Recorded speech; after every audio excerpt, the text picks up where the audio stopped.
Hello YouTube, this is Tom Snow 737 bringing you another video, another 1/400 scale Spanish Mediterranean airport update.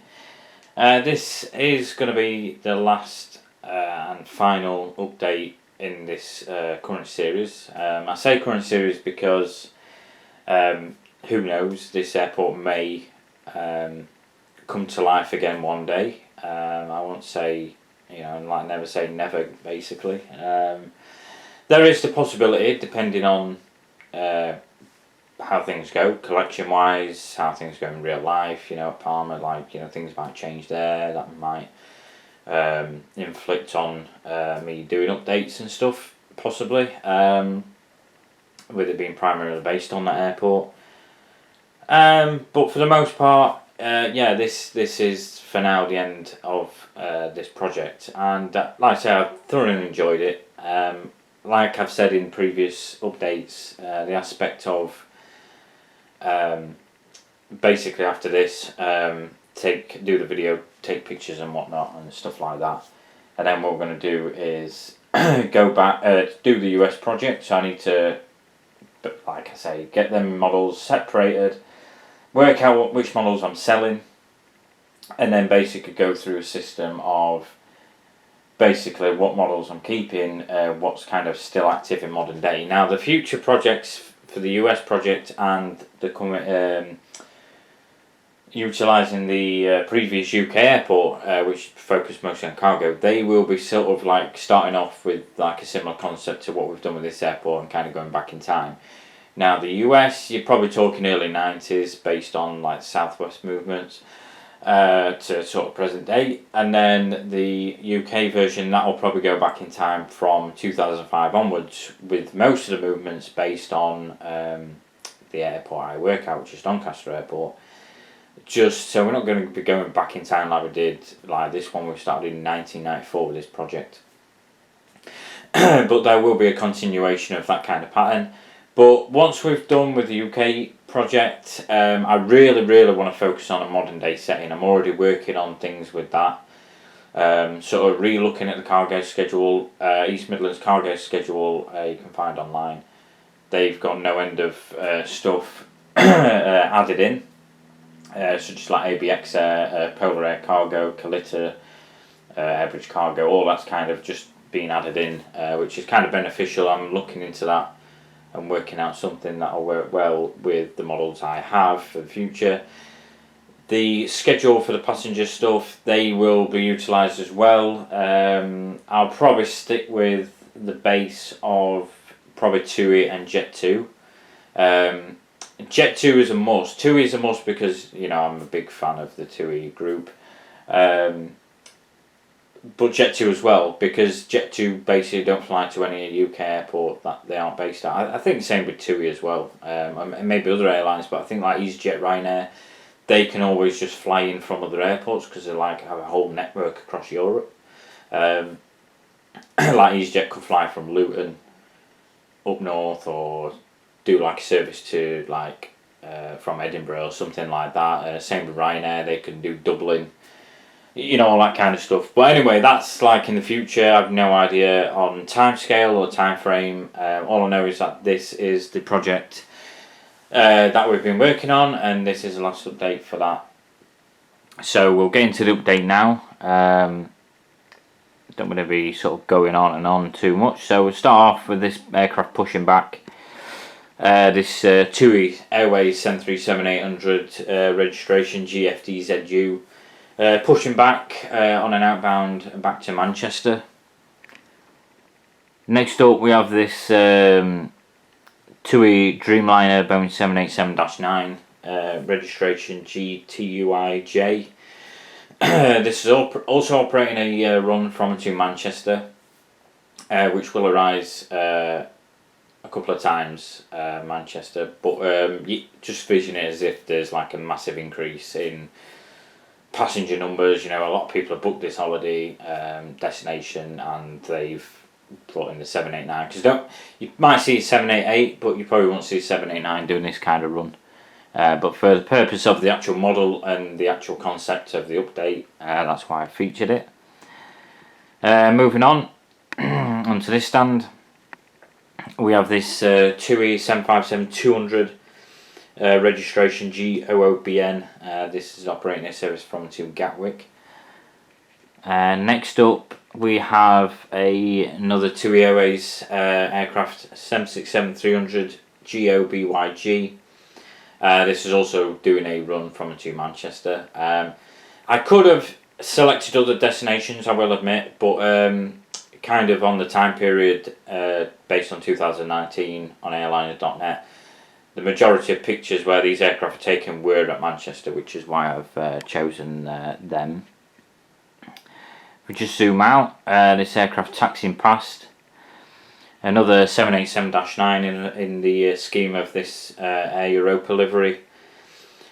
Registration EC MSZ, doing a run from Madrid. Again, you probably wouldn't see this doing such a short run. It's a possibility, but more often than not, probably not. But again, for the purpose of the actual aircraft to showcase, given the nature of the airport, where the airport is based, in Spain, it makes sense. If we pan across now to yet another TUI Airways aircraft, TUI Airways 737-800 again, registration GTAWF. This is doing also a run from and to Gatwick. So another one from Gatwick. Next up, we have this all white, blank looking 767-300, which actually should be, if it did have a true registration, should be Euro Atlantic Airways registration CSTKT 767-300, doing a charter service, positioning in from Lisbon empty, and then we'll be heading out to wherever it's heading out to once turnaround is complete for that aircraft. Next up, we have this Ryanair 737-800 on one of these remote stands. Registration EIGXN, and this is doing a run from and to Dublin. And then if we pan across, like we normally do, on the far side onto sort of the middle remote stands and aircraft taxiing. So nice little view there. So we've got the EasyJet on the remote stand on the far side. EasyJet A320neo, registration GUZHB. This is doing a run from and to Gatwick as well. So yeah, again, bit of competition for TUI there with EasyJet, but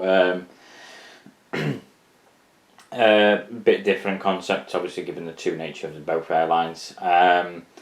British Airways A321neo taxiing in, registration GNEOP. This is inbound from Heathrow, as you can probably imagine. Now if we focus on these aircraft on the remote stands, so we've got an all-white A320, which again, if it did have a real registration, would be in place of Avion Express Malta 9H AMA. Came in from Malta again. It's likely probably doing a charter flight out somewhere else rather than going back out to Malta. Taxiing on the taxiway there, we have a Tunisia A320 registration TSIMP. This is coming from Tunisia. Sporting the Carthage Eagles Russia 2018 livery, which was representing Tunisia in the 2018 FIFA World Cup. So kind of ties in with the last update in 2018 with some of the football related aircraft that we had there. But yeah, another livery. I think this is no longer in this livery.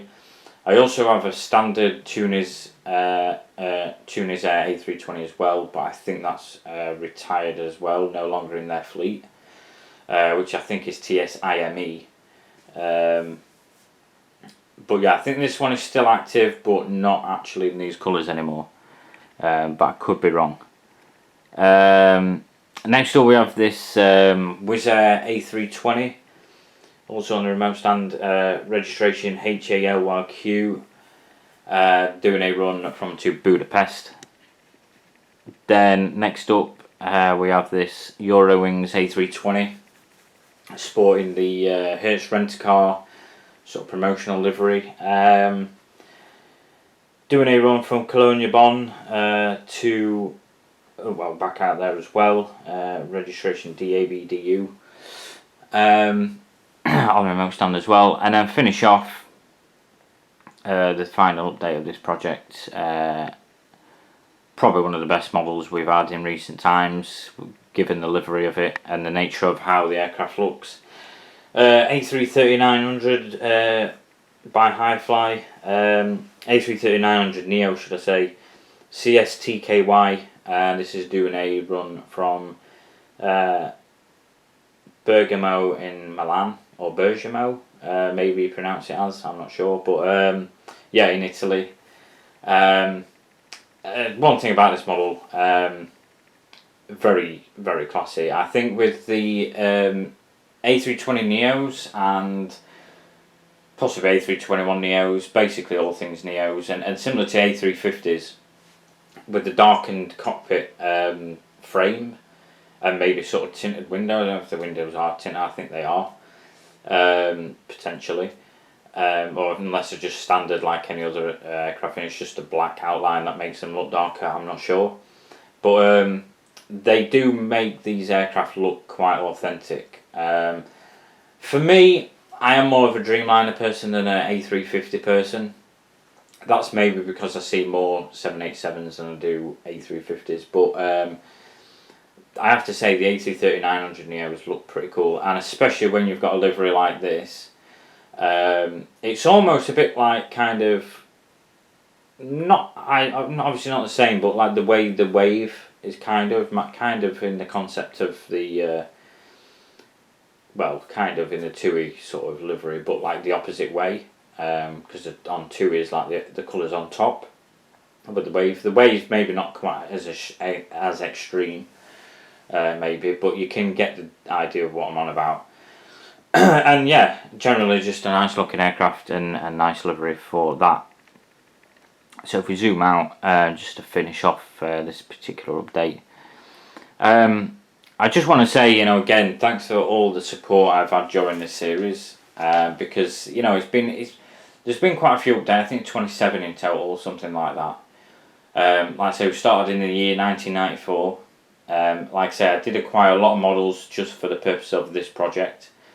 Some of them models will be sold on because there's no real purpose for them to be featured anymore, and they won't fit into like a UK style project, so that there's simply no necessity to have them.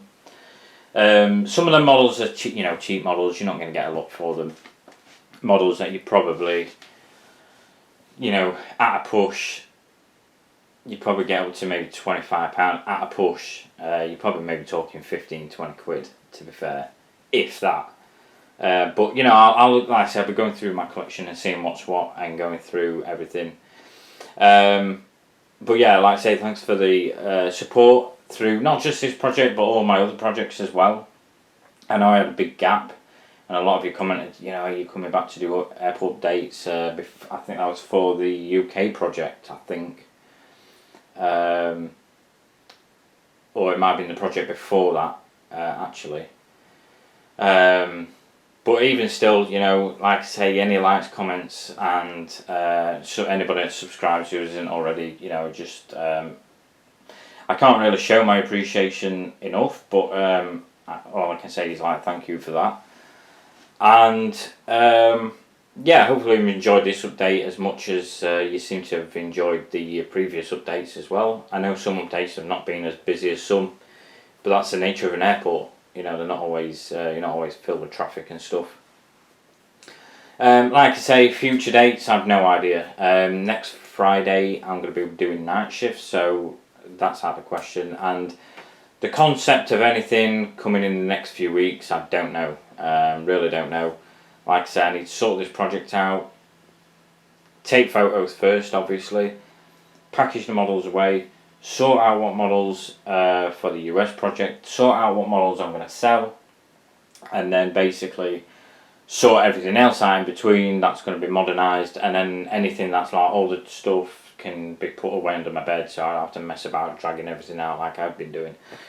It's a whole system I've got in my mind, and only I know probably what I'm doing. I'm not asking you guys to know what I'm on about, but yeah, that's generally the main concept of what I'm going to be doing. I will try and keep you informed if anything, like any news comes about that you might look forward to, kind of thing. But yeah, again, I can't really do much else than just say, thanks for watching each video. I don't know how many weeks well, if there's 27 updates, then it's probably lasted over 20, at least, I'd say at least over 30 weeks, because there was a few gaps here and there where I delayed a few updates, so probably talking maybe more than that. Like I say, I've not got no perception of future dates for any other videos, so just stay tuned, and I'm sure future videos will come, future projects, or if not, projects that I've already done that I want to utilise again, which I think that's probably the main concept. I think that's what I'll do. So again, thanks for watching, guys, and I'll see you next time.